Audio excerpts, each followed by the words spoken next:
So about 2 weeks ago, I kind of dedicated to myself that I'm going to try and make this like my job, right? Like I'm going to focus on YouTube a little bit more. I'm going to try and put out a video a day. I'm going to have a more consistent streaming schedule. By the way, I stream every Monday and Wednesday from 2 to 4 Pacific Standard Time. Come check me out. Shameless self-promotion in the middle of the intro. Anyway, this weekend came along and I've essentially just had like static playing behind my eyes until about, I don't know, 30 seconds ago when I started filming this video. So we're just going to ignore that I've only posted like 2 videos, maybe, since the last one of these that I did, and we're just gonna do another one of these and move forward from there. Welcome back to Regrettable Superhero of the Week, the weekly, not weekly show where I pick one character out random out of the League of Regrettable Superheroes and then I run them the fuck down. Also, I can make this better. Hold on. The hell's the point of having this whole setup if I don't fucking use it? Let's see who we're getting today.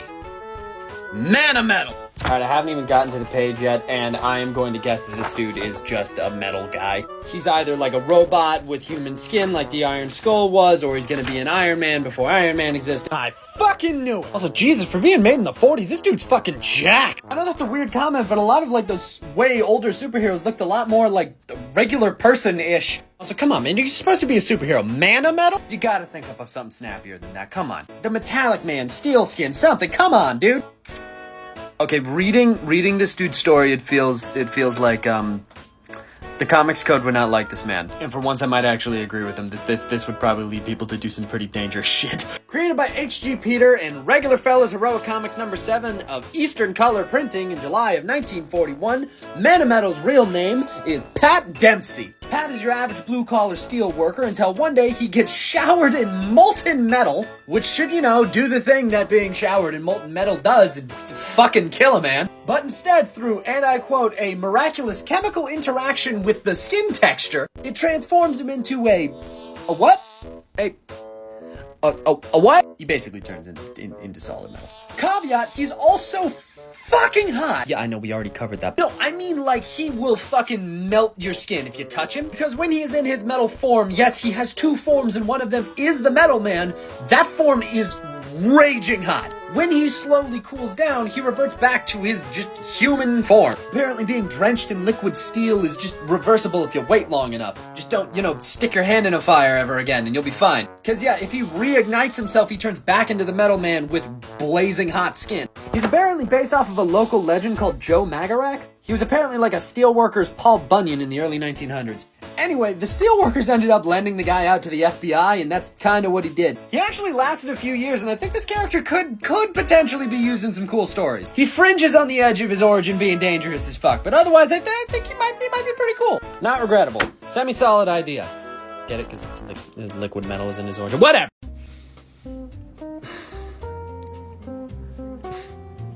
So no hate on this person. This is a very common thought process. There's a lot of reasons that I really don't like the New 52, and one of them is what they did to Red Hood. Given we wouldn't have modern Red Hood stories without the New 52's version of him, but still, god damn it! Alright, this sounds like rambling. Let me explain. So, before the New 52, Red Hood was a bad guy. Like, explicitly. He was still a crime lord. Even after he got defeated by Batman and Under the Red Hood, he was still a crime lord. Like, in the run, I think right before the New 52 happened, he was like one of the main bad guys to Dick Grayson Batman and Damian Wayne Robin. And then the New 52 happened, and because there was a lot of fans for Red Hood, he got his own book, which was Red Hood and the Outlaws. The only issue, how do you make a character who is explicitly a crime lord and has been a bad guy, period, since he returned, into a character with his own book? Because villains can't possibly have their own stories, right? Well, he uses guns and he doesn't like crime. Make him the Punisher. You see, Red Hood and Winter Soldier coming back at the same time, I think was pure coincidence if I remember correctly. Like, the stories came out very close to each other. I don't think that there was enough time for it to be a copycat. I might be wrong, don't quote me on that. I don't know that for a fact. But right when he came back, Jason Todd was very different from the Winter Soldier. He still kinda is, it's just really easy to make the comparison.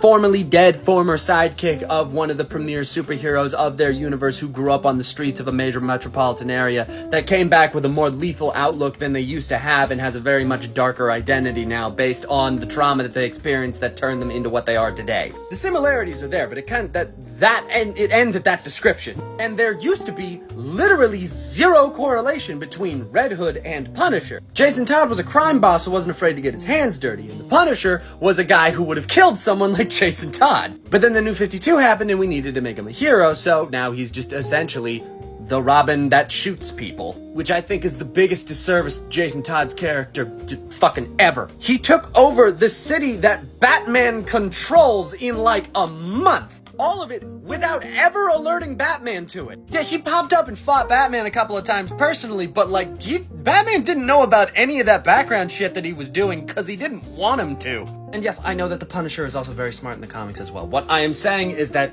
Jason Todd was never meant to be the Punisher, and him being transitioned into the Punisher after the New 52 is a giant disservice. So this isn't technically wrong, it just makes me very annoyed. Which now makes me realize that this video doesn't really have a point, but why'd they have to make Red Hood the Punisher? God damn it. A, get adopted by Wakandan royalty, or B, get adopted by the Wayne family. This is all for fun. No hate to the original creator.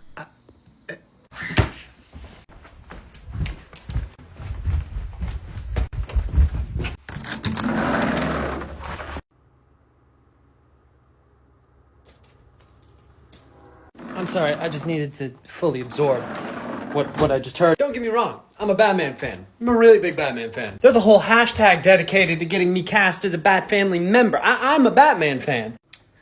But let me make something very fucking clear. There is one right answer to this fucking question. If you answered anything other than fucking Wakanda, I have so many questions. Batman is as rich as a small country, I will grant you that. The Wakandan royal family has access to the wealthiest country on the planet. Pretty much every single piece of Batman media after The Dark Knight Returns has been a deconstructionist piece about how Batman is actually fucking crazy. I have yet to see one deconstructionist Wakanda piece because Black Panther's just that fucking cool. Also, let's make it very fucking clear. Wakanda does not adopt people lightly. Batman will pick you up off the street because you look kinda strong and you decided to commit a crime on a good day. Looking at you, Jason, you're my guy, but Wakanda is like historically known for not just opening the door and being like, yeah, come on in, it's fine. You gotta be chosen. You gotta earn your fucking keep to be part of the Wakandan royal family. If you're in that fucking group, dude, you fucking earn that shit. Also, I don't fucking care. I will take a suit made out of vibranium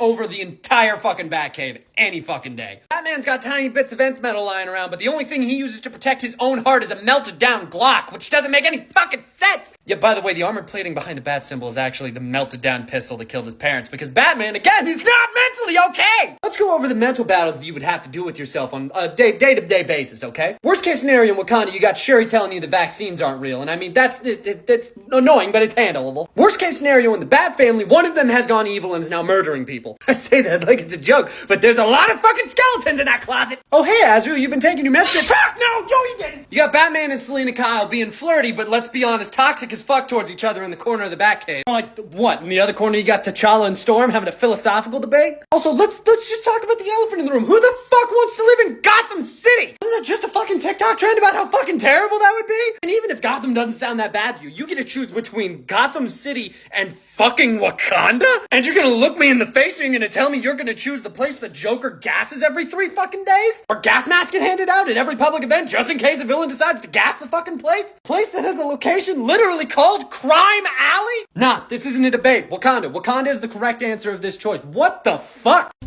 I'm about to do something really fucking dumb. So because I have the best fucking fans, I have been given a good number of Red Hood helmets. One that I have been given is this one. It is a Cybercraft Red Hood helmet. It's based off the Rebirth design. It's really nice. It's got the light up eyes and everything. It's really cool. I love it. Here's the thing. I have 2 of this exact helmet. I have one that was given to me by a fan, and then I have the other one. This one. This one I bought with my own money because I didn't know that the other fan was giving me that one. So now I have 2 helmets that I have on display that are the exact same, and that's a little weird, so I wanted to do something with this one. Well, one thing that happens to Red Hood all the fucking time is that one of the eyes gets broken out of his helmet. So I'm gonna cut one of the eyes out of this $300 helmet. I make only good financial decisions, only good ones. And y'all are gonna watch me do it because I need witnesses to my fucking stupidity. All right, here we fucking go. All right, I think that's probably a good little chunk to cut out of it. Here we go. Okay, I'm gonna be perfectly honest with you. This son of a bitch is way thicker than I thought it was. All right, chop taken out. I like how it's looking. I think it's looking pretty fucking good so far. Now I just gotta start adding cracks down the thing, and I think we're gonna be okay. Do you think I gave it enough cracks? Alright, time to cut them in. Well, apparently I didn't think it's enough because I added just a fuck ton more. Homeboy didn't just get the eye cracked out of his mask. He got his face fucking spider-webbed. You know what? That turned out pretty fucking cool. He's not gonna be really done until I add like the silver on the edges and everything, but I think that's fucking dope. And since I only cut one of the wires, this eye still turns on. It's still glowing, so fuck yeah. That turned out. Go follow my Instagram to see the final product when I end up adding the silver and everything. But I'm gonna call it right now because that turned out pretty fucking good. Thank y'all for experiencing my irresponsibility with me. All right. So I can promise I have not died. I know I've barely uploaded in the past 3 days, but I'm not dead. I have, however, been working on a new, studio setup for myself. I actually have a dedicated room to do Panda stuff in now. I'm super hype. I actually have, a nice setup for my shit. I'm super hype about this. It's literally just a change of scenery for y'all, but, this is super cool for me. This actually feels like my job now, which is just strange to say. My room has seen, better days, but that's fine. I can sleep at my desk. It's cool. And don't worry, the comic shop sign is it's going back up. That's later on the docket. However, I do still have a shit ton to do, so we are going to do something pretty simple today. Welcome back to Regrettable Superhero of the Week, the weekly not weekly show where I pick one character at random out of the League of Regrettable Superheroes and then I run them the fuck down. Let's see what we are getting today. Ravage 2099, as opposed to that classic character Ravage. Everybody knows Ravage. I hear he's coming to the MCU next year. See, I say that as a joke, but I mean characters like El Muerto are getting a movie and he's appeared twice. So I mean, you know, I'm gonna be real. I didn't know what I was expecting from a 2099 character, but wasn't this? Does that say created by fucking Stan Lee? This is a trip, man. Ravage was created by Stan Lee and Paul Ryan in Ravage 2099 #1 in Marvel Comics of December of 1992. That's right, this dude is an original character to the 2099 universe. This dude has no modern day counterpart. And it's very easy to see why. Paul Philip Ravage, yes, that's his real name, was head of a paramilitary company called ECO, designed to fight polluters, sometimes with lethal force. This man saves the planet one bullet at a time. Good for him, who can blame him? Well, while he was trying to expose some corruption, Ravage was framed for murder and had to go on the run. Here's the thing, even though he worked for a paramilitary company, he didn't decide to take any of, guns. Instead, he decked himself out in literal fucking garbage. I mean, wearing discarded metal and sports pads and, using barbed wire as a belt. I mean garbage. He used a hubcap like a Captain America shield. Obviously, that didn't stick. People didn't want to read that. So a few issues later, he got powers by radiation, a good old Stan Lee standby. For some reason, he gained the ability to fire energy bolts out of his hands. Well, apparently that didn't sell well either, because he got a new set of powers a couple of issues later. This time, he acquired a beast form. This is Ravage's beast form. He apparently used to look like Ginger Snake Plissken. And apparently, this beast form comes from man's distant origins, way before the ape. Yeah, in his final appearance, Dr. Doom kills him. Oh yeah, Dr. Doom of 2099 is just our Dr. Doom in 2099. And he murked this fucking fool, so regrettable. You can't win them all, Stan. Alright, hear me out with this. I think I have the perfect way to adapt the story of all of the Robins to movies. And when I say all the Robins, I mean all of the Robins. Not how to perfectly adapt Dick Grayson's story or Jason Todd's story, I mean all of them. Is the plan even remotely realistic? Fuck no. This is my 100% idealized, they gave Panda the entire budget of WB Studios idea, okay? Alright, strap in. You're gonna have to roll with me on this. First controversial statement, out the fucking gate. Do not introduce Robin in a Batman movie. But Panda, Robin is a side character to Batman. Wouldn't it make more sense to introduce him in it? No. If you want to properly tell the stories of the Robins, you need to tell it through their eyes. Introducing the character of Robin in a Batman movie means that most likely you will be introduced to him through the eyes of Batman. Can that be a compelling story? Absolutely. Is that the story that I want to tell? Fuck no. Every single one of the Robins has a decidedly different relationship with Batman than the others. Every single Robin sees Batman as a different person than the others do. So being able to show that, to actually be able to tell all of their stories properly, is extremely important. Alright, with that detail out of the way, here's the plan. Make the stories of the Robins an anthology movie series, with each movie being a different Robin. Most likely a trilogy focusing on the three people that are most known as Robin, Dick, Jason, and Tim, with the potential for a second trilogy focusing on Stephanie, Damian, and Duke if the first series does good. Obviously, with Duke being the last one and him graduating from the actual role of Robin, giving a good endpoint to the series. Now, why do I say an anthology movie series and not like a mini-series? It's the age of premium television. Every single Marvel show is doing it. Why not make it that? Well, because in my opinion, you need more than an hour to be able to properly tell the story of an individual Robin. You need at least 1.5 to 2 hours to actually be able to tell their story. And here's the thing, I'm not saying that you need to tell their full history as Robin in those 2 hours. Far from it. If anything, you should either jump around in time or focus on one extremely important story in that Robin's career. A really great example of this is the graphic novel Robin Year One. It starts off with how he became Robin, it moves on to his initial relationship with Batman and how he saw him, a defining moment in his career, and then how he continued as Robin after that. That's kind of how I would imagine each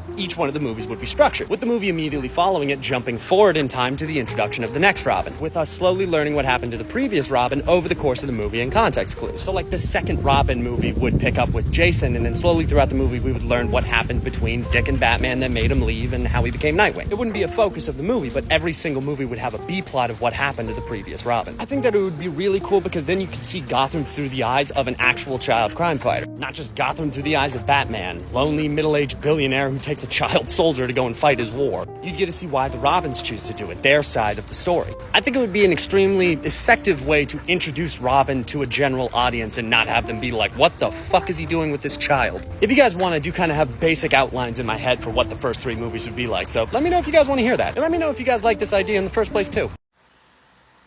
Do you know it is incredibly difficult for me to get sponsors?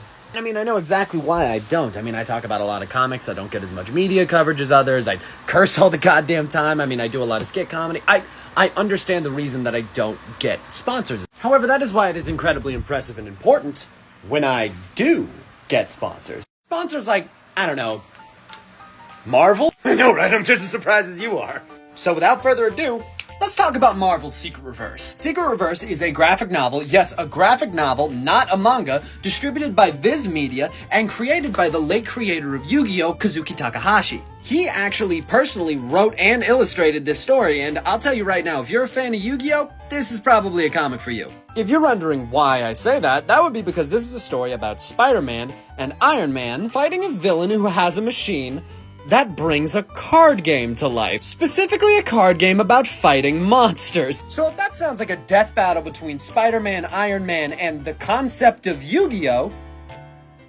you're not incorrect. It is absolutely insane, and it is one heck of a joyride. I also have to say, the armor design and the actual art for Iron Man is insane. If you've ever tried to draw Iron Man before, you understand just how difficult it is to make him look mechanically correct. And Takahashi is able to do it in basically every shot he's in. It's pretty obviously designed off of the MCU Iron Man suit, but come on, look at that! Also, I know I shouldn't be surprised seeing as the creator of Yu-Gi-Oh! Made this, but also, look at how awesome the creature design is. They have this really cool mix of mechanical and organic that really starts to make sense once you read the story. It kind of gives me Witchblade vibes, if I'm going to be perfectly honest, and that is a huge compliment. It is very obvious that Takahashi had an absolute blast designing creatures for this. At the end of the day, this book provides a really unique look at Marvel Comics characters and a story that I only really feel could come from Kazuki Takahashi. So if the idea of Yu-Gi-Oh! Meets Spider-Man and Iron Man piques your interest, I suggest you check this book out. I'll see you guys in the next one. I haven't posted anything or streamed in the last 3 fucking days. Jesus Christ, I'm really doing great as an influencer, aren't I? Listen, I do have an explanation and I do have some payment. I was at Emerald City Comic Con this weekend, so that's the reason I didn't post over the weekend. And I didn't post yesterday because I was at Emerald City Comic Con this weekend and therefore did not fucking sleep. On the side of payment, I mean, do cosplay pics count? I have quite a few cosplay pics. Most of them are of this look because, the other look was Batman's greatest nemesis! Somehow, I did not get a single fucking picture at the con. I am mad that I don't hate it. I have more. I'll probably post more later, but for now, on to the actual content. Welcome back to Regrettable Superhero of the Week, the weekly, not weekly show where I pick one character at random out of the League of Regrettable Superheroes and then I run them the fuck down. Let's see what we are getting today. Come on. Spider-Queen! What? The Spider-Queen? Listen, I understand that the character Spider-Man already exists and therefore kind of invalidates the idea that spiders are evil, but Spider-Queen does not sound like a hero name. I don't know what I was thinking when I was thinking Spider-Queen, but half-invisible shirt was not one of the things. Also, I gotta say, for an old-school comic, the open-chested shirt is risque as hell. Good for her. Does she have the same powers as Silk? Those look like webs coming out of her fingers. I think that's the same powers as Silk. This lady was Spider-Man 20 years before Spider-Man was invented. Spider-Queen was created under the pen name of Else LaSalle, but it was believed to be invented by Louis and Arturo Cazenueve. That name. I don't know what I'm getting into here. In the Eagle #2 of Fox Features in September of 1941. Her real name is Shannon Kane, husband of Harry Kane. Now Harry was, and I quote, a brilliant young government chemist on a special assignment, who gets murdered by enemy agents of a foreign government, and it's the 1940s, so you can guess who the fuck it is. And while clearing out her dead husband's shit, she finds the notes for, and I quote, spider web fluid, a chemical super adhesive that sticks like glue onto any surface and creates a thin, durable line. She then fashions mechanical bracelets to hold said fluid so that she was able to swing from them. Does any of this sound familiar? After the death of a loved one, this crime fighter dons a red and blue suit to go and avenge the death of that loved one with mechanical web shooters and scientific spider-based powers. They're seen as a criminal by the public at large, however, they seem to have a fairly good relationship with the police in their world. They also take on mostly street-level crime and have a pretty quippy personality. This is Spider-Man! This is just fucking Spider-Man! Like, she appeared for 3 issues, but not regrettable. I mean, fuck, this is just Spider-Man. I can't possibly say that Spider-Man is regrettable. This is fucking great. Spider-Queen and Across the Spider-Verse Part 2, please. Good job! I'm gonna see if I can piss off Film TikTok today. I have an idea, and I'd like to know you guys' opinion on it. I think that the Uncanny Valley has a place in movie making. As in, I think that the Uncanny Valley can be used as a tool in movie making in a way that it has not been yet. For those of you who don't know, the Uncanny Valley is that nebulous zone in between fake and human. It's when something looks enough like a human for you to register it, but not enough like a human for your brain to accept it as one. Like, in this example, it's humanoid robots with skin. Like, looking at this, your brain can recognize it as human, but also there's just that little bit off. Other examples that come to mind for me are the characters from, like, the 2007 Beowulf movie, or, like, the Scorpion King from The Mummy. Because of the limitations at the time, these characters look enough like humans that your brain's like, oh yeah, that's a person. But also, they don't look enough like a person for your brain to register, that's a real human being. So if all of my examples are things that were trying to look human and then ended up fucking that up, why do I think that that can be used as a filmmaking tool? Well, I'm a comic book nerd, so my example's gonna come from a comic book if it got adapted into a movie. Do not get me wrong, I don't want this fucking comic turned into a movie.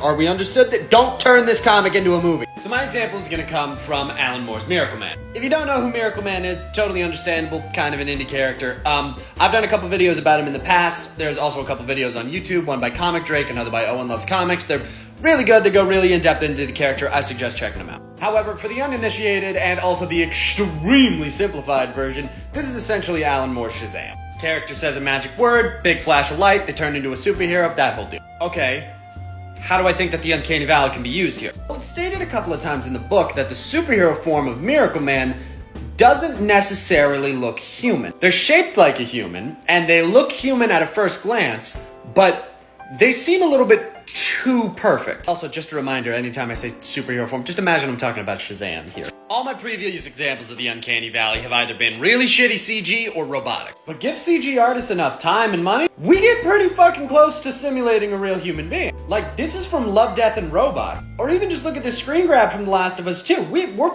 really close to making humans look like humans. So here's where the idea comes into play. Because the Uncanny Valley, while shallower, is still detectable, what if it was used in a way to make a human that's not supposed to look right, not fucking look right? If someone's supposed to look a little too perfect. if the way they move is supposed to be just a little bit off. Imagine if when Michael Moore Moran. turned into Miracle Man's face was CG. Only little, just to notice if you're really looking. I don't know. I think I have more to say on this, but let me know if you guys are interested in this idea at all. I think it could be effective and useful to intentionally weird people out, but let me know in the comments. And that is going to be it for this month. Thank you guys so much for waiting, and thank you guys so much for watching. I just want to take a moment to thank all of my lovely patrons over on Patreon. Amanda Barnstead, Andra Lanowitz, Anna Lizaby, Background Joshua, Benjamin Hadler, Bill Bro, Brandon Laney, Butterguys51, Carol Cowett, Cassie Pace, Cody Kodak, C. Randy Gamble, Danny Walker, DeCassowary, Dragon Fang, Fuck Me Ray Bradbury, Gas Boskate Like Girl Keep, Jeffrey Abiles, Jenny Chanti, Cat Stevens, Cat on a Hottin' Roof, Lil Fireball, Linda Mackert, Magoo, Nixie Shime, Pandora A, Pinchy Mugray, Raymond Villasana, Ricky Tiki Davi, Silent Princess, Sandra Wallace, Shadow Spike, Tarara, The Holy Kratoa, The Lady Ray, T.S. Famder, Tyler Ellis, Unique Apple Pie, Who Knows, and all of my other lovely patrons over on Patreon. I'm not sure if you guys can hear it right now, but my voice is fucked. I'm actually feeling pretty sick right now. So I am gonna keep this ending really short. Thank you guys for waiting. Thank you guys for watching all the way to the end of the video. If you guys want your names read out at the end of every video I put out here on YouTube, feel free to hop over to my Patreon and donate $15 or more, or hey, even just $1. Absolutely anything helps. Again, thank you all for watching. Thank you all for waiting for this video, and I will see you guys next time.